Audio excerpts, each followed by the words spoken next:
ప్రభాస్ ప్రశాంత్ నీల్ కలిసి చేసిన biggest action drama Salaar box office దగ్గర సాలిడ్ హిట్ గా నిలిచింది. థియేటర్లో కంటే ఓటీటీలో సలార్కు అదిరిపోయే రెస్పాన్స్ వస్తోంది. థియేటర్లో అర్థం కాని వారు ఓటీటీలో 1-2 సార్లు సలార్ సినిమా చూస్తున్నారు. అలాగే ఓటీటీలో హిందీ భాషలో స్ట్రీమింగ్కు రాకుండానే గ్లోబల్ రేంజ్లో టాప్ ప్లేస్లో సత్తా చాటుతోంది సలార్. దీంతో సలార్ పార్ట్ 2 కోసం ఈగర్గా వెయిట్ చేస్తున్నారు అభిమానులు.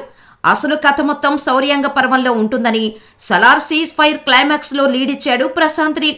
ఈ మధ్య హోంబలే ఫిలిమ్స్ అధినేత విజయ్ కిరంగదూర్ త్వరలోనే సలార్ 2ని సెట్స్ పైకి తీసుకెళ్తామని, వచ్చే ఏడాదిలోనే రిలీజ్ చేస్తామని చెప్పుకొచ్చాడు. ప్రస్తుతం ప్రశాంత్ నీల్ శౌర్యాంగ పర్వానికి రంగం సిద్ధం చేస్తున్నట్టుగా తెలుస్తోంది. ఎన్టీఆర్ దేవరా వార్ 2 కంప్లీట్ అయ్యేలోపు సలార్ సెకండ్ పార్ట్ను కంప్లీట్ చేయడానికి రెడీ అవుతున్నాడు. లేటెస్ట్ అప్డేట్ ప్రకారం నవంబర్ నుంచి సలార్ 2 షూటింగ్ స్టార్ట్ చేసి 2025 దసరాకి సినిమాని రిలీజ్ చేస్తారని తెలుస్తోంది. ఇప్పటికే పార్ట్ 1తో పాటు సలార్ 2 షూటింగ్ కూడా కొంత భాగం కంప్లీట్ చేశాడు.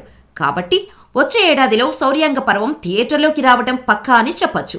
అయితే సలార్ 2 ఎండింగ్ స్టేజ్లో ఎన్టీఆర్ 31 మొదలు పెట్టేలా ప్లాన్ చేస్తున్నాడు ప్రశాంత్ నీల్. కాబట్టి త్వరలోనే సలార్ 2తో పాటు ఎన్టీఆర్ 31 గురించి అప్డేట్ ఇవ్వనున్నాడు ప్రశాంత్ నీల్.